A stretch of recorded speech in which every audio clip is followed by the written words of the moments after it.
பாஸ்ட்ல நடக்கிற ஒரு சில விஷயங்கள் ப்ரெசென்ட்ல ஒரு பர்சனை எவ்வளோ பாதிக்குதுல்ல. ஹோமியோபதி எனக்கு ரொம்ப பிடிச்சதுக்கு ஒரு முக்கியமான ரீசன் கடைசியில் சொல்கிறேன். ஸ்டாஃபி சாக்ரியா ஒரு நல்ல ஹோமியோபதி ட்ரக் யாருக்கு கொடுப்பாங்க தெரியுமா? Persons with anger issue.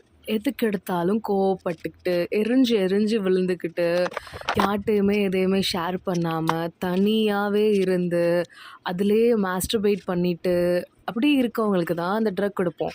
But in my thought அவங்க பாஸ்டில் எப்படி இருந்திருப்பாங்க? ஒரு விஷயத்துக்குமே இன்சல்ட் ஆகி கோவப்பட வேண்டிய இடத்துல கோவப்பட முடியாமல் எதையும் ஷேர் பண்ண ஆள் இல்லாமல் தனியாகவே இருந்து பொறுத்து பொறுத்து லாஸ்ட்டில் ஒரு பாயிண்டில் வெறுத்து போய் ச்சே யாரும் வேணாண்டா நமக்கு நம்ம தாண்டா அப்படின்ற நிலைமைக்கு வந்தவங்க தான் இந்த ஸ்டாஃபி சாக்ரியா. ஹோமியோபதியில் நாங்கள் மருந்தோடு சேர்ந்து மனுஷங்களையும் படிக்கிறோம்.